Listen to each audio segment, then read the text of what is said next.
Dear students, कल हम लोग डिस्कस कर रहे थे इक्विलिब्रियम के टॉपिक पर। उसी को आज कंटिन्यू करते हैं और कुछ क्वेश्चन डिस्कस करते हैं। उसके बाद किस दूसरे टाइप के न्यूमेरिकल हम लोग सॉल्व करेंगे। ठीक है, तो आज हम लोग सवाल लेते हैं जिसमें दो स्ट्रिंग हमारी दी हुई है। दोनों स्ट्रिंग से एक मेटालिक स्फीयर अटैच्ड है जिस पे चार्ज हमारा Q है और मास M उस स्फीयर का।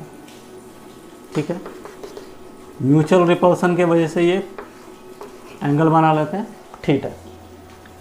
ठीक है, इस समय ये इक्विलिब्रियम कंडीशन में है और लेंथ ऑफ स्ट्रिंग हमको दी हुई है L। इस इक्विलिब्रियम कंडीशन में हमको चार्ज के मैग्नीट्यूड के बारे में पता करना है। ठीक है, सिंपल क्वेश्चन है। कल हम लोग पढ़े थे कि अगर किसी भी बॉडी पे नेट फोर्स 0 है, इसका मतलब वो इक्विलिब्रियम में है। नेट फोर्स 0 होने का मतलब फोर्स का x कंपोनेंट 0 होगा, ठीक है, y कंपोनेंट 0 होगा और z कंपोनेंट 0 होगा। उसी कंसेप्ट का यहाँ पर यूज करना है। तो देखते हैं, इस वाले बॉब को कंसीडर करेंगे तो एक इस बॉल का खुद का वेट लग रहा है mg। यहाँ पे स्ट्रिंग है तो स्ट्रिंग में एक फोर्स लगता है जिसको हम लोग टेंशन कहते हैं। इस चार्ज की वजह से इस चार्ज पर एक फोर्स लग रहा है, इलेक्ट्रोस्टैटिक फोर्स। ठीक है, ये हमको डिस्टेंस दिया नहीं हुआ तो हम खुद से जूम कर लेते हैं इसको x और ये भी x। ठीक है, इक्विलिब्रियम कंडीशन है तो नेट फोर्स का सम क्या होगा, 0। यहाँ पे मैं इसका फ्री बॉडी डायग्राम बना दे रहा हूँ। ये हमारा बॉब हुआ, इधर की तरफ एक फोर्स लग रहा है टेंशन, नीचे mg, और यहाँ पर एक फोर्स लग रहा है जिसकी वैल्यू कितनी है, kq² / 2x का होल स्क्वायर। ये दूरी x 2x हो गई। ठीक है, ये हमको एंगल मालूम है थीटा।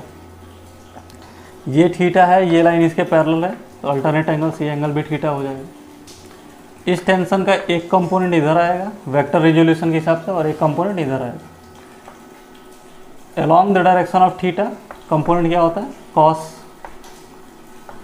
और away from the angle sine theta होता है।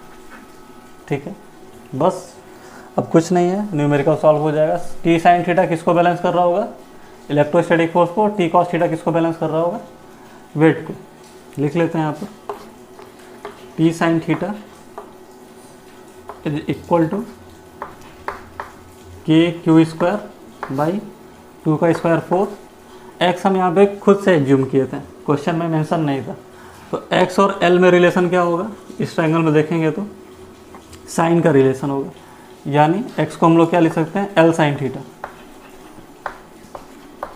ठीक है, आपको दिख रहा होगा ये परपेंडिकुलर है, ये हाइपोटेन्यूज है। टी कॉस थीटा किसके बराबर है, mg के बराबर। ठीक है, हमें पता क्या करना था, इस मेटालिक स्फीयर पे चार्ज कितने हैं। इन दोनों इक्वेशन को डिवाइड कर देते हैं, क्या आ गया, tan थीटा। के की वैल्यू क्या होती है, 1/4πε0। तो हम यहाँ पे लिख लेते हैं, ये हो गया q²।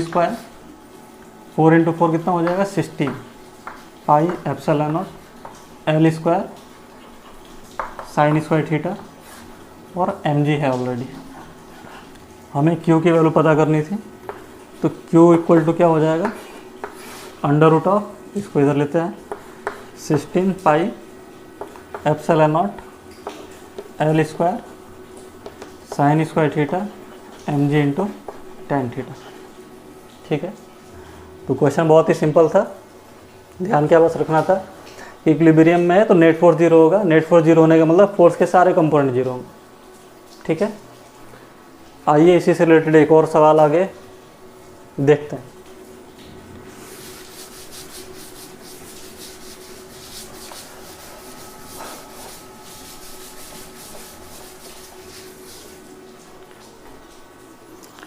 ये सवाल भी स्ट्रिंग से ही रिलेटेड है, थोड़ा सा इसमें चेंज है।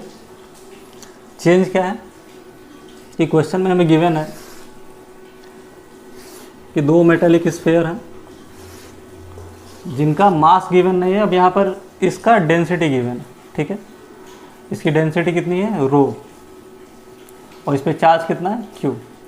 इसकी डेंसिटी कितनी है, रो, चार्ज कितना है, क्यू। सेम साइज़ के हैं तो सेम चार्ज होने की वजह से इक्विलिब्रियम अटेंड कर लेंगे कुछ एंगल थीटा पर जाके, ठीक है। अब इस पूरे के पूरे सिस्टम को हमको इमर्ज कर देना है किसमें, वाटर में, ठीक है। तो कितने बच्चे तो समझ गए होंगे कि क्वेश्चन क्या बनने वाला है। वाटर में अगर हम इसको इमर्ज कर दिए तो जाहिर सी बात है वाटर की वजह से एक फोर्स ऊपर की तरफ लगेगा। 11th में बच्चे अगर फ्लूइड मैकेनिक्स पढ़े हैं तो अब थ्रस्ट लगेगा ऊपर की तरफ, बायंसी फोर्स। हमको इसमें वाटर की डेंसिटी गिवन है, ठीक है। वाटर की डेंसिटी क्या है, सिग्मा। यहाँ पे मैं लिख दे रहा हूँ डेंसिटी ऑफ वाटर, ठीक है। रो किसकी डेंसिटी है, डेंसिटी ऑफ सॉलिड स्फीयर या फिर डेंसिटी ऑफ स्फीयर, जो भी है, ठीक है। क्वेश्चन में हमसे क्या पूछा गया है, जैसा कि हम जानते हैं कूलम्ब्स फोर्स जो था वो क्या था, F इक्वल टू के Q1 Q2 by are square, ठीक है। के क्या था हमारा यहाँ पे 1/4 पाई एप्सिलॉन नॉट Q1 Q2। तो ये जो फोर्स था हमारा फ्री स्पेस के लिए था, और चार्ज हमारा क्या है, या इधर वैक्यूम में रखे हो या फिर एयर में रखे हो, ठीक है।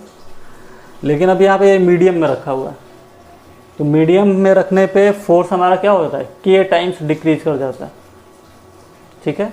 क्यों डिक्रीज कर जाता है, क्योंकि एक रिलेशन होता है permittivity in medium upon permittivity of free space, ये डाइलेक्ट्रिक कांस्टेंट के बराबर होता है। तो अगर मैं मीडियम का फोर्स लिखना चाहूँ तो मैं क्या लिखूँगा,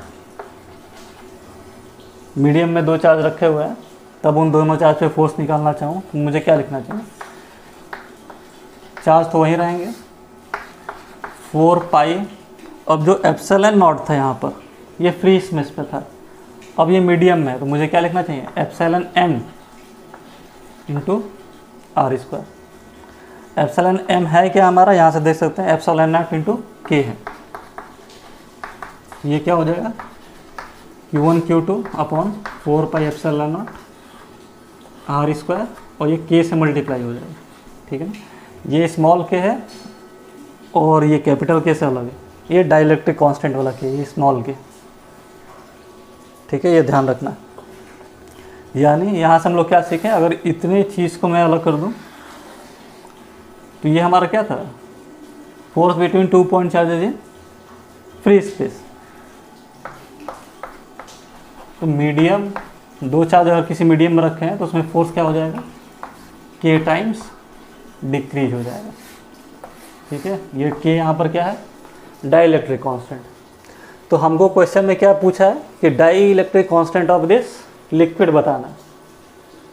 सवाल आप समझ गए, ये पूरा सेटअप था। इस सेटअप को हमको किस में इमर्ज कर दिया गया, लिक्विड में इमर्ज कर दिया गया। लिक्विड का डाई इलेक्ट्रिक कांस्टेंट लगाना है, मतलब हमें इसको यूज़ करना हो। आइए सॉल्व करके देखते हैं।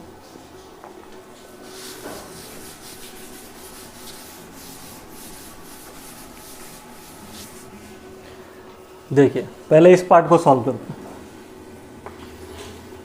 हैं एज इट इज़, पहले की तरह ये क्वेश्चन है। टेंशन इधर टी है, नीचे mg लगेगा, मास गिवन नहीं है, क्या गिवन है, डेंसिटी।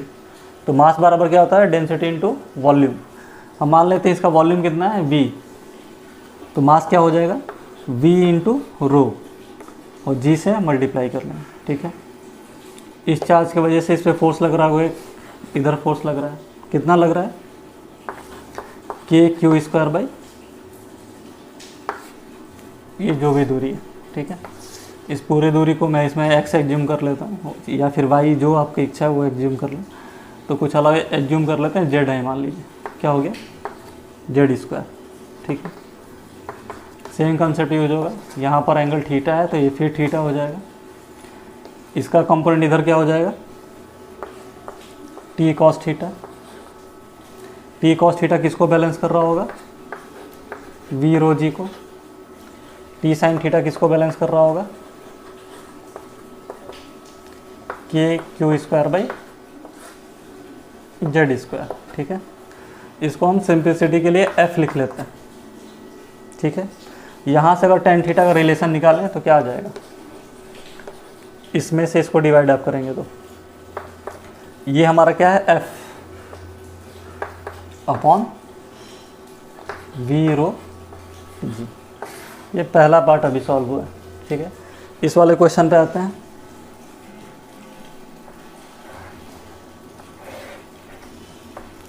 इधर उधर की तरफ टेंशन है, वेट तो लगेगा ही, वी रो जी।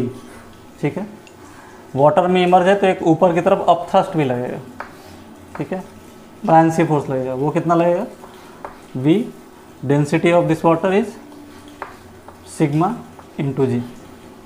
ठीक है, फोर्स इधर लगेगा ही, मीडियम में रखा हुआ है तो फोर्स क्या हो जाएगा, के टाइम्स डिवाइड हो जाएगा। इसको ध्यान रखना है बस, इसके बाद कुछ नहीं है। ये एंगल हमारा थीटा है, इस कंपोनेंट को इससे बैलेंस कर लेंगे, इधर वाले कंपोनेंट को बैलेंस कर लेंगे। तो यहाँ से टी साइन थीटा बराबर क्या है, एफ बाई के, और टी कॉस थीटा बराबर क्या होगा, डेंसिटी इस स्फीयर की ज़्यादा है वाटर से, मतलब ये डोमिनेट करेगा, तो ये दोनों फोर्स ऊपर की तरफ लग रहा है और इक्विलिब्रियम में कंडीशन है।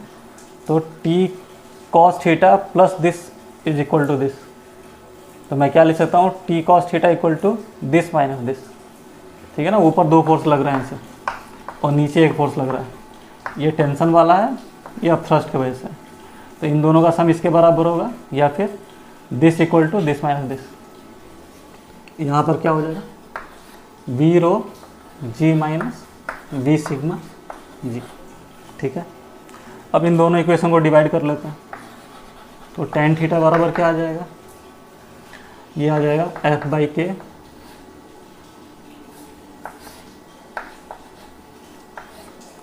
We rho G minus V sigma G. ठीक है, हमें क्या निकालना था, डाइलेक्ट्रिक कांस्टेंट निकालना था। ठीक है, थीटा दोनों में सेम है, चेंज नहीं हुआ है। यानी यहाँ से जो टेन थीटा की वैल्यू आई है और ये टेन थीटा की वैल्यू है, हम उसको इक्वेट कर सकते हैं। ठीक है, तो मैं थोड़ा इधर रब कर देता हूँ।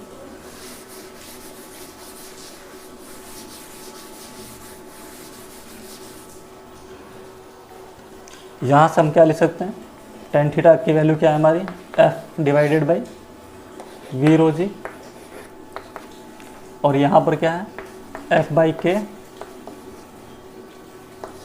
We rho G minus V sigma G. ठीक है, एफ से एफ कैंसिल हो जाएगा, इसमें से वी और जी और कॉमन ले लें तो यहाँ से वी जी और ये वी जी दोनों से कैंसिल हो जाएगा। हमें क्या निकालना था, डाइलेक्ट्रिक कांस्टेंट। इसको इधर ट्रांसफ़र कर लेंगे तो डाइलेक्ट्रिक कांस्टेंट बराबर क्या आ जाएगा, sigma divided by sigma minus rho. ये हमारा क्या हो गया, आंसर हो गया। तो इस इक्विलिब्रियम में क्वेश्चन में हमने क्या थोड़ा सा मिला लिया, फ्लूइड मैकेनिक्स मिला लिया। तो आपको बस कंसेप्ट ये याद रखना है कि नेट फोर्स जीरो होता है, बाकी थोड़े बहुत कंसेप्ट 11th के यूज होते रहेंगे। रोटेशन का टॉपिक यूज होता है तो रोटेशन के कंसेप्ट यूज होते हैं, फ्लूइड मैकेनिक्स यूज हुआ तो फ्लूइड मैकेनिक्स यूज है, लॉज ऑफ मोशन है तो लॉज ऑफ मोशन यूज होंगे।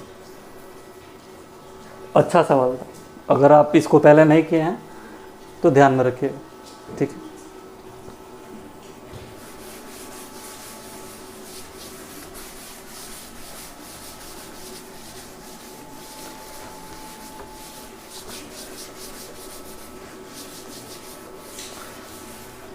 तो हमने कूलम्ब्स लॉ पे कौन कौन से टॉपिक कवर कर लिए,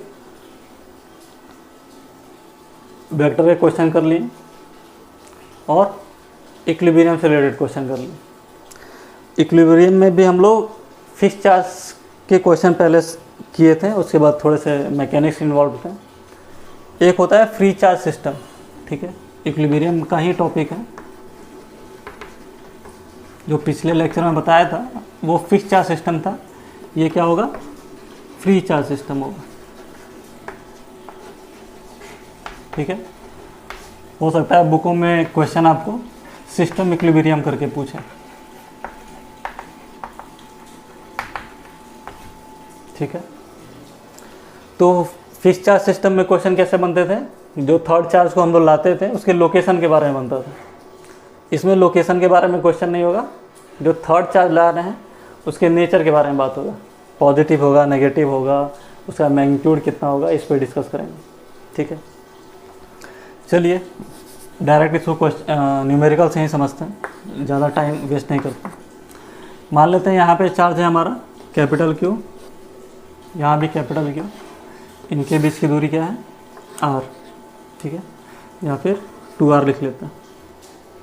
ठीक है, एक थर्ड चार्ज को लाना है। अच्छा, ये ध्यान रखना है यहाँ पे अब ये चार्ज कैसे हैं, फ्री हैं। ठीक है, तो जो थर्ड चार्ज को ला रहे हैं उसके मैग्नीट्यूड और नेचर पे डिपेंड करेगा। फिक्स चार्ज में क्या था, ये फिक्स था, इस पर नेट फोर्स 0 था, इस पर भी नेट फोर्स 0 था। अब जो चार्ज को लाएंगे उसको ध्यान के साथ लाना होगा कि सारे के सारे सिस्टम किस में, इक्विलिब्रियम में। मतलब इस पर भी नेट फोर्स 0, इस पर भी नेट फोर्स 0, इस पर भी नेट फोर्स 0। तो ध्यान देने वाली बात है, जो थर्ड चार्ज हम लोग ला रहे हैं Q, उसको क्वेश्चन में गिवन है आपको कि इसके बीच में ही ला रहा है, जो इसका इक्विलिब्रियम पॉइंट है। ठीक है, तो इस चार्ज का मैग्नीट्यूड कितना होना चाहिए कि ये पूरा का पूरा सिस्टम किस में हो, इक्विलिब्रियम में। इस क्वेश्चन को कैसे सॉल्व करेंगे, मैं आपको लॉजिक बता दे रहा हूँ। इस चार्ज को आप यहाँ पर लाएंगे तो इसकी वजह से फोर्स इधर होगा, इसकी वजह से फोर्स इधर होगा, ये तो इक्विलिब्रियम में होना ही है। पॉजिटिव लाइए या फिर नेगेटिव लाइए, नेगेटिव भी लाएंगे तब भी यही कंडीशन होगी। ठीक है, कोई डाउट है नहीं, लेकिन इसके बारे में हम कुछ नहीं कह सकते। इस चार्ज की वजह से फोर्स इस पर इधर होगा, इस चार्ज की वजह से फोर्स इधर होगा, तो ये इक्विलिब्रियम में नहीं होगा। तो इस टाइप के क्वेश्चन को करने का तरीका क्या है, हम पहले आउटर के चार्ज पे नेट फोर्स निकाल लेते हैं। अब इस चार्ज को हम ला नहीं रहे, इस चार्ज को लाना है। ठीक है, तो हम इस पे इसके वजह से फोर्स निकाल लेते हैं। ठीक है, कितना होगा, K Q स्क्वायर 2R का होल स्क्वायर मतलब 4R स्क्वायर। ठीक है, इसके वजह से इस पे नेट फोर्स किधर हो गया, इधर की तरफ। अब थर्ड चार्ज को हम यहाँ पे ला के रख रहे हैं। अब अपना लॉजिक लगाइए, ये थर्ड चार्ज का साइन कैसा होना चाहिए, पॉजिटिव या नेगेटिव। पॉजिटिव रखेंगे तो फोर्स किधर होगा, इधर की तरफ। नेगेटिव रखेंगे तो फोर्स किधर होगा, इधर की तरफ। ठीक है, मतलब हमको नेचर ऑफ चार्ज मालूम चल गया। जो चार्ज ला रहे हैं वो कैसा होना चाहिए, नेगेटिव होना चाहिए। ठीक है, कितने मैग्नीट्यूड का होना चाहिए, अब वो यहाँ सॉल्व हो जाएगा। अगर आप इस चार्ज को लाएँ तो इसके वजह से इस पर फोर्स कितना होगा, K capital Q small q, ये दूरी कितनी है R। ठीक है, R स्क्वायर, इससे ये कट जाएगा, इससे ये कट जाएगा, R स्क्वायर से R स्क्वायर कट जाएगा। ठीक है, Q की वैल्यू कितनी हो जाएगी, कैपिटल Q बाई 4। ठीक है, सिंपल सा क्वेश्चन था। मैं आपको रिकमेंड करूंगा ऐसे ही करने के लिए, क्योंकि इससे आपका लॉजिक डेवलप होता है। और सारे बुक्स हैं जो CBSE के लिए, उसमें कैसे किया है वो भी मैं बता दे रहा हूँ, लेकिन वो मैं कहूँगा नहीं करने के लिए। इस आउटर वाले चार्ज पे नेट फोर्स निकाल लेता है सबके वजह से। इसके वजह से फोर्स कितना हो जाएगा, K Q square divided by 4R square. इसके वजह से इस पर फोर्स कितना होगा, और चार्ज हम नहीं जानते हैं पॉजिटिव ला रहा है कि नेगेटिव ला रहा है, तो कितना हो जाएगा, K capital Q small q by R square. और इनका सम क्या होना चाहिए, 0। यहाँ से आप सॉल्व करेंगे तो सेम वैल्यू वहीं आएगी, Q equal to minus capital Q by 4। तो इससे फ़ायदा क्या होता है, फ़ायदा ये होता है कि चार्ज का हमको मैग्नीट्यूड भी मालूम है, नेचर भी मालूम चल गया इस क्वेश्चन से। लेकिन ये इसलिए मैं नहीं रिकमेंड करता कि यहाँ से आपका लॉजिक डेवलप नहीं होता है। ठीक है, आप खुद सोचिए कि जो हम चार्ज ला रहे हैं वो कैसा होना चाहिए। ठीक है, तो उसका सिंपल तरीका क्या है, जिस चार्ज को लाना है उसको आप साइड में रखिए। जो भी 2 सिस्टम दिए हैं, 3 सिस्टम 4 सिस्टम दिए हैं, उस पर आप नेट फोर्स निकालिए। नेट फोर्स जिस डायरेक्शन में भी होगा उसके अपोजिट फोर्स एक लगना चाहिए। अपोजिट फोर्स कैसे लगेगा, तो लॉजिक से डेवलप कर लीजिए कि यहाँ पे जो चार्ज लाएंगे वो नेगेटिव भी होना चाहिए। ठीक है, आइए इसी से रिलेटेड दूसरा क्वेश्चन एक डिस्कस कर लेते हैं। बहुत सिंपल है क्या, लेकिन बच्चे जनरली कंफ्यूज जाते हैं फ्री चार्ज और फिक्स चार्ज में। तो फिक्स चार्ज हमने पिछले लेक्चर में डिस्कस किया है। चलिए इसको देखते हैं। ये स्क्वायर है, यहाँ पे चार्ज गिवन है कॉर्नर पे। ठीक है, क्वेश्चन क्या है, एक चार्ज लाते हैं कैपिटल क्यू, उसको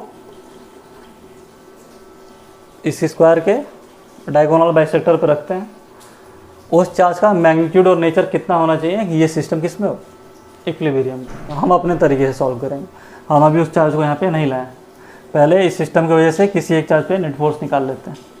इसके वजह से इस पर फोर्स किधर होगा, इधर होगा। कितना होगा, K Q square by square है, मान लेते हैं साइड कितना है इसका, ए। ठीक है, इसके वजह से इस पर फोर्स किधर होगा, इधर होगा। कितना होगा, K Q square by A square. इन दोनों वेक्टर का रिजल्टेंट कितना होगा, इनके बीच में एंगल कितना है, 90 डिग्री। तो √2 के Q square by A square. ठीक है, अभी एक ये चार्ज बचा है, इसके वजह से भी इस चार्ज पे फोर्स किधर होगा, इधर की तरफ होगा। कितना होगा, के क्यू स्क्वायर बाई, अच्छा ये दूरी कितनी है, √2a 2a स्क्वायर। ठीक है, तो यहाँ पे लिख लेते हैं जो हमारा नेट फोर्स आया वो कितना आया, के Q square by A square bracket में √2 + 1/2। ठीक है, अब हम उस चार्ज को लेके लाएंगे जिसका मैग्नीट्यूड और नेचर पूछा गया। उस चार्ज को हम यहाँ पे ला के रख दें। अब लॉजिकली बताइए इस चार्ज का नेचर कैसा होना चाहिए। फोर्स किधर लग रहा है, इधर की तरफ। इस फोर्स को कैंसिल करने के लिए एक फोर्स इधर चाहिए। ठीक है, तो इस चार्ज का नेचर कैसा होना चाहिए, नेगेटिव होना चाहिए। ठीक है, लॉजिकल है बस, इसके बाद कुछ नहीं है। ये दूरी कितनी है, ये टोटल √2a है, ये कितना हो जाएगा, a/√2। इस चार्ज की वजह से इस चार्ज पे फोर्स लिख लीजिए और इक्वेट कर दीजिए। तो k capital Q small q a/√2 का होल स्क्वायर a स्क्वायर × 2। ठीक है, यहाँ से ये कट गया, यहाँ से ये कट गया, ये कट गया। अब जो बचा वो हमारा आंसर हो जाएगा। तो कैपिटल Q किसके बराबर हो जाएगा,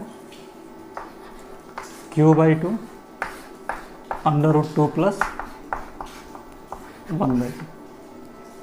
ठीक है, सिंपल सा क्वेश्चन। तो ये हमारा था सिस्टम इक्विलिब्रियम का न्यूमेरिकल। बाकी ऐसे जितने भी क्वेश्चन आएंगे आपको सॉल्व करते रहना। चलिए 2 टॉपिक और बचे हैं जिससे हम लोग कूलम्ब्स लॉ से रिलेटेड सारे न्यूमेरिकल, ऑलमोस्ट न्यूमेरिकल कवर कर लेंगे। ठीक है, चलिए अब कूलम्ब्स लॉ का न्यूमेरिकल, मान लीजिए मैथमेटिकल सीक्वेंस या सीरीज। ठीक है, किसी मैथमेटिकल सीक्वेंस पे हो, ठीक है ना, सीक्वेंस एंड सीरीज पे हो, तो कैसे सॉल्व करेंगे। तो जनरली क्वेश्चन अगर सीक्वेंस एंड सीरीज पे बनाना होगा तो हमको याद रखना होगा कौन कौन से सीरीज नॉर्मली यूज होते हैं। ठीक है, या फिर जानते हैं, बहुत हायर मैथमेटिक्स नहीं लग जाती। वो बस ये चेक करना चाहते हैं कि आप सीक्वेंस एंड सीरीज के एप्लीकेशन यूज कर पाते हैं कि नहीं। तो हम यहाँ पे कुछ फार्मूला लिख लेते हैं जो आप 11th में पढ़े हैं। जैसे AP आप पढ़े हैं, तो AP में सम ऑफ नेचुरल नंबर का फार्मूला क्या होता है, sum of square of natural number का फार्मूला क्या होता है। ठीक है, क्यूब है, उसका फार्मूला क्या होता है। ठीक है, ये सब तो आपको याद ही होगा, ये तो 10th में भी था। 11th में आप ज्योमेट्रिक प्रोग्रेशन पढ़े होंगे।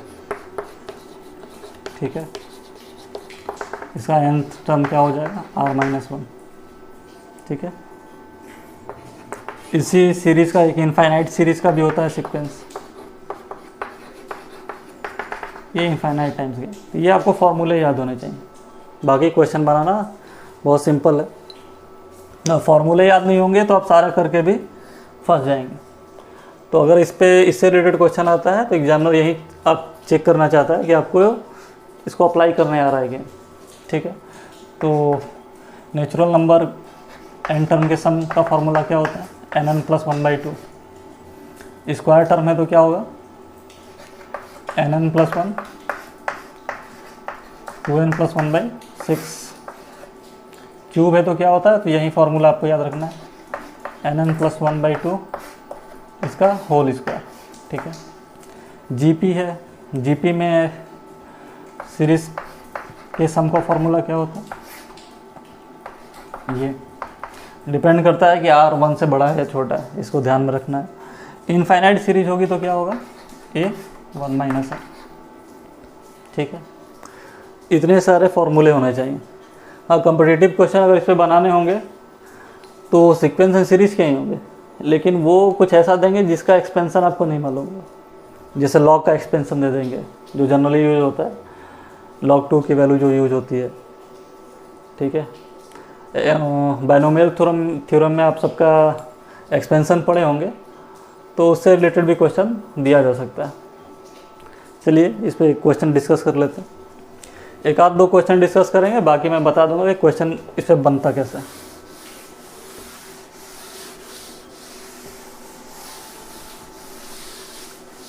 ठीक है, पहला क्वेश्चन ज्योमेट्रिक प्रोग्रेशन पे बना लेते हैं, ठीक है, सिंपल। ये मान लेते हैं ओरिजिन है, ओरिजिन पे चार्ज रखा हुआ 1 कूलम, ठीक है। 1 यूनिट दूर पे यहाँ पे चार्ज कितना रखा हुआ है, 1 माइक्रो कूलम ले लीजिए, ठीक है। ये कितना है, 1 यूनिट। यहाँ से 2 यूनिट की दूरी पे कितना रखा हुआ है, 1 माइक्रो कूलम, ठीक है। फिर यहाँ से